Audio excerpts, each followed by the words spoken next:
values to valued culture. Here is your host, Will Scott, interviewing another CEO about leading culture in their company.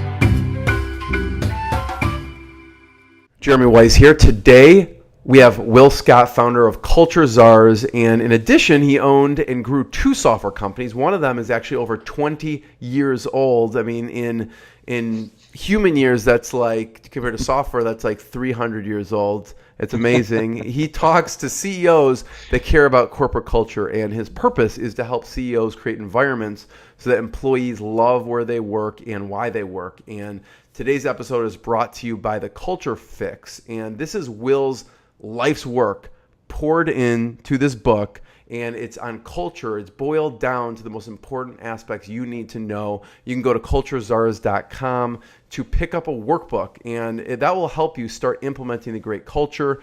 And he's been sought after by many companies to create this, so he finally did, and it basically helps you bring your core values alive in a graphical way and much, much more. So check out culturezars.com.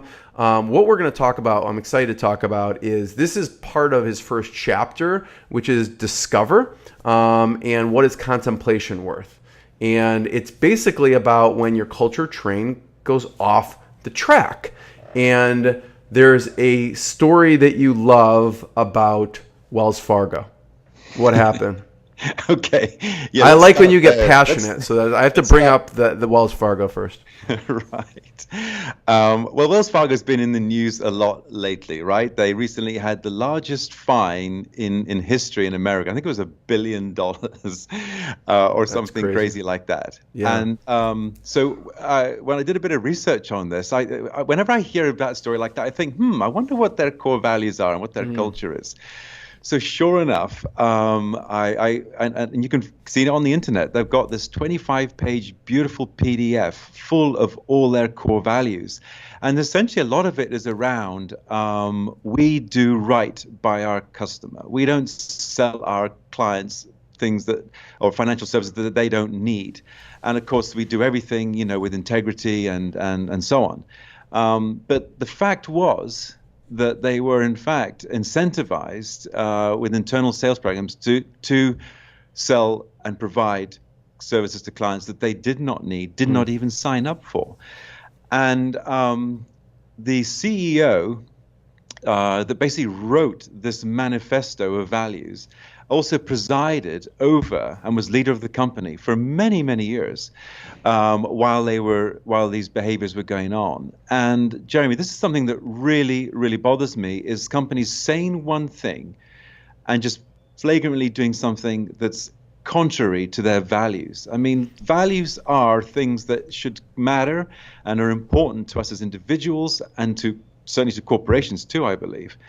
And, there are plenty of examples where companies do behave in concert with their values, like Southwest Airlines, like Apple, and you know it, you feel it, you see it, and, they're the opposite. But yeah, Wells Fargo really, and there's still stuff coming out about them, which, and I think, and sorry if this answer's ended up being a bit long, but this is one of my, I'm very passionate about this. So one of the things that Wells Fargo, I mean, they probably were doing those things to drive shareholder value, right? And to revenue. But I believe the fines and all the bad press has cost them far more than any of the gains they did by gouging and stiffing their customers. And so, that we'll only respect Wells Fargo again, I believe, when they've got a set of core values that they are really adhering to and behaving throughout that organization in keeping with their values. If you rewind, where do you think the breakdown occurred? It's hard to know. I mean, that CEO did end up leaving the company in shame and had bonuses withdrawn from him and that sort of thing. So, but does it rewind back to like there's a boardroom of like 5 people and they're trying to figure out their core values and they maybe went about it the wrong way? Because I know you have a specific way that you should go about with coming up with your core values. Yeah. Yeah, I mean, clearly they probably dreamt up core values that they thought were the right ones, even though they didn't really believe them, weren't really acting, like I said, in concert with those values. Their values probably should be more about we'll grow at any cost, and Right. right? Despite our customers. Yeah, that's Yeah. probably what their values should have said. Well, And that can work. That could work, for certain organizations and for certain clients. But yeah, so it's hard to say. But again, you have to, with all these examples, and I write about this in my blog. yeah. Basically, it takes leadership to have the right values, which have to be discerned, and there's something that exists in the organization, and then they have to be lived. And that's why my podcast, Jeremy, is about going from simply having core values to truly having a valued culture. Because a lot of people have core values, but they're not really living by them, and they're not bringing them alive and making them thrive, and they're not getting the benefits when they try and drive performance. Can I say one more thing about Wells Fargo and their core values? Totally. So this document is so long, it's unmanageable. Right? How can any employee carry around all that, stuff that's put in there? And that's why I like really succinct core values. I like to see no more than 4 if possible, a descriptive behavior for each one, brought alive graphically so that people really can remember them in the first place. And then there's some programs in the company that make sure they are constantly applied and used and brought, so that they're thriving. Yeah. Yeah. I mean, when I hear you, I want you to talk about actually another example that you like to talk about, which is Uber. But before I do, when I hear you talk about this, what I find interesting, and I remember when I first heard you talk about this, I went back to someone else and I said, you know what's cool about this and what you do with the Culture Fix is, yes, this is valuable for businesses, but it made me think about what kind of household values we should have, like bringing it actually into, which is the most important thing is if you have kids or whatever, bringing it into family values. So you could probably use I'm sure people do use the exact same methods to have family values and point to the wall. Absolutely. Right? Absolutely. Yeah, absolutely. So actually, a great example of that is Vern Harnish, author of Rockefeller Habits and Scaling Up.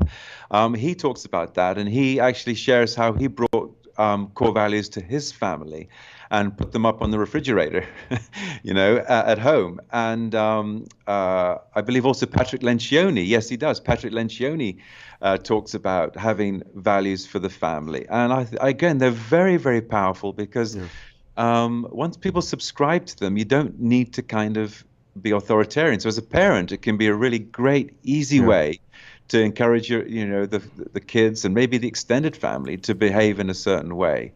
My good friend Jim Leotard also did the same thing with his company, with his family, where he established values for everyone. So, and I definitely believe that those families will be better environments where the individuals thrive compared to families that don't have values. Yeah. And so anyways, check out Culture Fix, the Culture Fix, because there is a recipe for you to do it. You shouldn't reinvent the wheel and try and figure it out. So I follow your lead on that, Will. But let's talk about Uber. I would like to remind your listeners, Jeremy, that the Culture Fix was actually coming out in June. And so, but where they can get a sample of this right now is by a free download of my workbook from the website, Culture Czars, which also lays out, the 9 deeds in 90 days, as I call it, that basically is going to be described in more detail in my book, The Culture Fix. Yes. So Uber boils you. Yeah, and another good example. Yes. So Uber also famously, right, had some bad press, and actually it's quite a complex story. There's a number of pieces to it, but for the sake of this podcast, I'll keep it down to, the one that came around sexual harassment, and which of course is very damaging for a brand like that, and one actually which Lyft has been able to take advantage of. Lyft is a better example of a company I think that's in more keeping with their values. How so? Yeah, but in Uber's case, one of their core values was toe stepping, which I kind of get. It was meant to mean, I think people stepping up to the plate and not being afraid of bringing new ideas forward and so on. But this kind of got, I think, misused. And what they needed was a descriptive behavior that actually explained what do we mean by toe stepping. So you put some guardrails around it. But what it meant was, I think, it was basically that some individuals could invade the personal space of other employees. So they've actually rewritten their core values now and taken toe stepping out of it. And again, on my blog and my website, I've written about the Uber kind of case study, if you like, in some detail. So Lyft, you were going to say, how does that is a better example of embodying core values? Yeah, so Lyft, I think those of us that use both, and I do. And by the way, I love the service. I think they're fantastic products, and they're of course have definitely disrupted an industry. I mean, I know people because of that. What you're saying with the core values in the news and everything, just switch to Lyft, right? Even though they even maybe love the Uber service and technology, just based off of that. Yes, that's right. And Lyft, I think they've come through with their values in terms of, that they'll on certain days they'll help charities and they'll give like money off. And I think that they do live, and put the values of the owners into, and the founders are there in the service that they provide. Mm-hmm. And that kind of transitions to, Uber with the toe stepping, sexual harassment, kind of transitions into a company you worked very intimately with. And talk about the pink pepper spray. What does that have to do with? Well, so Sabre are the largest pepper spray manufacturer in the world. And a few years ago, the CEO there, David, asked me to come and help with their culture, and begin by defining their core values. And the pink pepper spray story is, I was actually in St. Louis going to their headquarters, and the driver had a pink pepper spray hanging on her keychain. And I asked her about that, and she said that she signed up to be an Uber driver, but then didn't have the courage to go driving and putting strange men in the back of her car until she got herself a pepper spray. And it happened to be a pink pepper spray from Sabre. And that empowered her, and that was the word she used. I suddenly felt empowered with this now, that if anything goes on, and I've got my defense here. And so that story ended up being a Sabre story, and we started coining, the Sabre clients as heroes, because they have done things like prevent carjackings in Walmart parking lots, or empowering a woman to run through Central Park in New York, carrying her runner's pepper spray. So guess what? Empowered ended up being one of the core values at Sabre.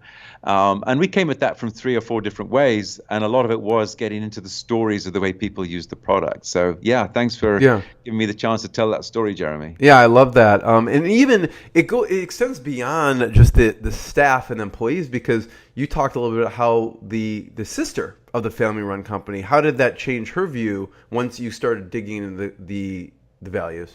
Well, as you said in the introduction, I love helping employees understand, or help CEOs to provide environments where employees love where they work, which is about the culture, and why they work, which is about the core purpose, or why are we in business, and what are we doing? Because people want to, at the end of the day, want to feel like they've done something meaningful, right, with their day, and doing something meaningful for the world. And all companies can actually, put that into words that help those people feel that way, especially millennials. It's not about a paycheck for them. They want to feel like they're doing something meaningful. So Megan, the CEO and David's sister of this family-run company, when we determined their why, she actually felt better about going to work in her own company, which is pretty cool. And again, this story is told in the book, but so we determined their why because through digging into the stories of the way clients use their products. And sure enough, they are basically preventing harm and saving lives. And we figured out that David's company is going to protect and save 70 million lives, including the history of their company, which is since 1975, I think it is. Their history, they're going to protect 70 million people by 2021. And they're not just shipping aerosol cans, which was kind of the mentality of the workers in the factory. They're not just shipping aerosol cans. Right. They are shipping products that save lives ultimately. So pretty cool. And that just makes everybody feel different about how they work. And then at David's company, he was able to go from 2 shifts to 1 shift and still have a greater output. Wow. And he talks about double-digit growth since we put in the culture there and also figured out their why, their core purpose. Love it. Everyone go to culturezars.com. You can pick up a workbook that starts to walk you through on this journey. Will, thank you so much. Thanks, Jeremy. Thanks for listening. Be sure to click subscribe, check us out on the web at culturezars.com, and we'll see you next time.